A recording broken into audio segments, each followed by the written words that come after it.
దేవభూమిగా పేరున్న వాయనాడ్ ప్రస్తుతం అతలాకుతలంగా అవుతోంది.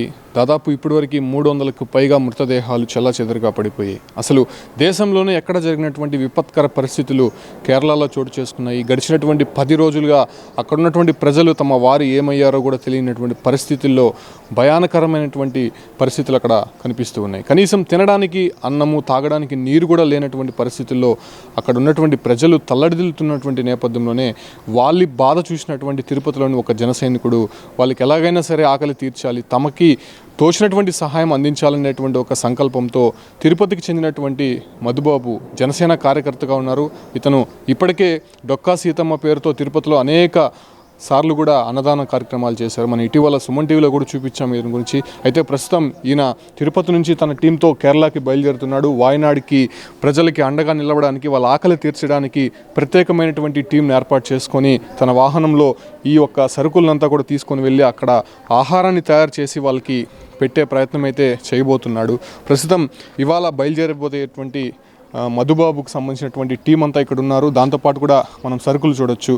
కంప్లీట్గా బియ్యం బస్తాలు కావచ్చు, అంటే వాళ్ళకి సంబంధించినటువంటి ఆహార పదార్థాలు ఏవైతే అక్కడ వండాలో దానికి సంబంధించినటువంటి సెటప్ అంతా కూడా ఆయన తీసుకువెళ్తున్నారు. ప్రత్యేకమైనటువంటి 2 వాహనాలు ఏర్పాటు చేసుకున్నారు.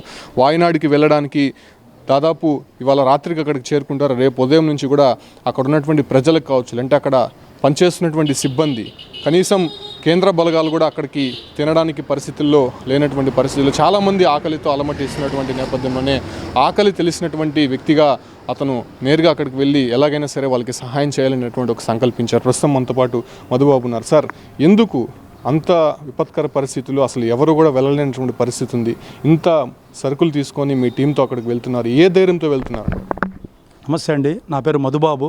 నేను జనసేన పార్టీ జిల్లా ఉపాధ్యక్షుడిని. అన్నిటికంటే ముందు నేను పవన్ కళ్యాణ్ అభిమానిని, జనసైనికుడిని. కాబట్టే ఆ వీడియోలు చూస్తుంటే నా హృదయం దవించిపోతుంది. అసలు ఆ వీడియోలు ఎంత ఘోరాతి ఘోరంగా ఉందంటే, అసలు వాయనాడు ఇంతకుముందు ఎప్పుడో 2013లో కేదార్నాథ్లో వచ్చినప్పుడు విన్నాము. ఈ వాయనాడు అయితే ఇంకా ఘోరంగా కొండలు కరిగిపోయి మట్టితో సహా రాత్రి 1 గంటకి ఆ జనాలు పాపం నిద్రపోతున్న వాళ్ళకి ఏం తిరిగింది కూడా తెలియదు. నీళ్ళలో కొట్టుకోపోవడం వేరు, మొత్తం బురద తీసుకుపోయి వాళ్ళని పూడ్చి చేసి. నేను ఒక విలేకరికి ఫోన్ చేసి అడిగాను, సార్ అక్కడ మేము వద్దాం ఉంటున్నాము, ఎంతమంది ఉంటారు బాధితులు అంటే, బాధితుల కన్నా చనిపోయిన వాళ్ళు ఎక్కువ ఉంటారు. అది ఎంత బాధాకరం అంటే, ఎక్కడైనా ఒక ప్రమాదం జరిగితే చనిపోయిన వాళ్ళు తక్కువ ఉంటారు, గాయపడిన వాళ్ళు ఎక్కువ ఉంటారు. ఇక్కడ చనిపోయిన వాళ్ళు అసలు ఎన్ని దేహాలు ఉన్నాయో భూమిలో తెలియదు. పాపం మన మొత్తం మిలిటరీ దిగి అన్ని సహాయ చర్యలు చేస్తున్నారు. ఏదో నా సహాయం కొద్దీ నేను జనసైనికుడిని. First of all Pawan Kalyan గారి అభిమానిని.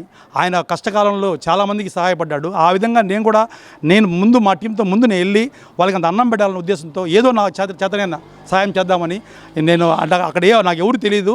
మా వెనకాల పవన్ కళ్యాణ్ గారు ఉన్నారు. నేరుగా అక్కడికి వెళ్ళిపోతాము.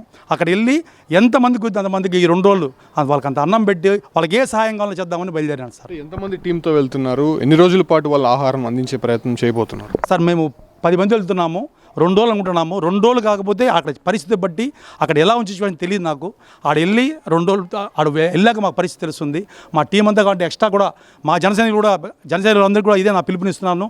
అవకాశం ఉంటే మీరు కూడా వాయనాడు రండి, మనం అందరూ కలిసి. ఎందుకంటే మన పక్క రాష్ట్రం, ఒక రాష్ట్రం ఒకే దేశం మంది, భారతదేశం మంది. పక్క రాష్ట్రం కష్టాలు ఉన్నప్పుడు మనం కూడా ఆదుకోవాలి. ఎందుకంటే పవన్ కళ్యాణ్ గారు చెప్పింది ఎప్పుడు ఇదే. జనసైనికులందరూ కూడా దయచేసి మీకు వీలున్నంత వరకు నా నెంబర్ మీకు అందరికీ తెలుసు. నేరుగా వాయనాడు వస్తే మనందరూ కలిసి మన సహాయ చర్యలు చేయొచ్చని నా ఉద్దేశం సార్. ఒకటి, ఇప్పటికే మిలిటరీ కావచ్చు, అంటే అక్కడ ఉన్నటువంటి ప్రభుత్వం ఎవరు కూడా రావద్దండి, ఇక్కడ పరిస్థితులు అసలు బాగాలేదు, ఎప్పుడు ప్రళయం వస్తుందో, ఎప్పుడు వర్ష బీభత్సం సృష్టిస్తుందో తెలియనటువంటి పరిస్థితులు మాకున్నాయి, అసలు మేమే ఇక్కడ నుంచి వెళ్ళిపోతున్నాము అనేటువంటి సూచన అయితే చేస్తున్నారు. సో ఇటువంటి పరిస్థితుల్లో వెళ్ళడానికి మీ ఇంట్లో కానీ లేకపోతే మీ టీంకి సంబంధించినటువంటి వాళ్ళు ఎవరైనా అభ్యంతరం చెప్పారా? సార్, ఇంట్లో వాళ్ళు అయితే భయపడుతున్నారు. ఎందుకంటే అంత పెద్ద ప్రమాదం జరిగినాక అక్కడికి వెళ్తారంటే ఏ ఇంట్లో ఏ కుటుంబం ఒప్పుకోదు. కానీ మనసు ఒప్పుకోవట్లేదు. కనీసం అక్కడికి వెళ్ళాక కనీసం మీడియా వాళ్ళు, మిలిటరీ వాళ్ళు ఎవరైనా సరే ఒక 100 మందికి అన్నం పెట్టగలిగితే నాకు జీవితంలో ఇంకేం అవసరం లేదు. ఎందుకంటే నేను జనసైనికుడిని, నేను ఇలాగే ఆలోచిస్తాను సార్. నేను ఎందుకంటే మేము కష్టం కోసమే ఎదురు చూస్తుంటాం. ఏ కష్టం వచ్చినా మేము కాపాడాలనుకుంటాము, కష్టపడతాం సార్. సో ఎప్పుడు చూస్తూనే ఉంటాం మధుబాబు ఆకలితో ఉన్నటువంటి వారిని ఎప్పుడు కూడా ఆసరా చేసుకొని వాళ్ళ ఆకలి తీర్చే ప్రయత్నం అయితే చేస్తూ ఉంటారు. చూస్తున్నాం సరిగ్గా ఇన్ని వస్తువులు ఆ ప్రాంతానికి తీసుకొని వెళ్ళి అక్కడ ఫుడ్ ప్రిపేర్ చేయడం అంటే అంత ఆషామాషి కాదు. అక్కడ సరైనటువంటి ఫెసిలిటీస్ లేదు, వాటర్ లేదు, కనీసం అక్కడ ఫోన్ ట్రాన్సాక్షన్స్ కూడా ఎక్కడ కూడా కనిపించట్లేదు. మొత్తం టవర్స్ అన్నీ కూడా కొలాప్స్ అయి ఉన్నాయి. ఆ పరిస్థితుల్లోనే వాయనాడు వెళ్ళి ఎలాగైనా సరే కొంతమందినైనా కనీసం అక్కడ సహాయం చేసేటువంటి వారికైనా కూడా మేము ఆహారం అందించాలనేటువంటి ఒక సంకల్పంతో ఆయన ఇప్పటి నుంచి బయలుదేరుతున్నారు. మరెవరైనా కూడా రాదలుచుకుంటే వాళ్ళు నాతో పాటు రావాలని చెప్పి ఆయన పిలుపునిస్తున్నారు. పవన్ కళ్యాణ్ గారి స్ఫూర్తితో ఇప్పటికే నేను డొక్కా సీతమ్మ అనేటువంటి ఒక క్యాంటీన్ ఏర్పాటు చేసి తిరుపతి పరిసర ప్రాంతాల్లో ఉన్నటువంటి చాలామందికి అన్నదానం చేసే ప్రయత్నం అయితే చేశాను.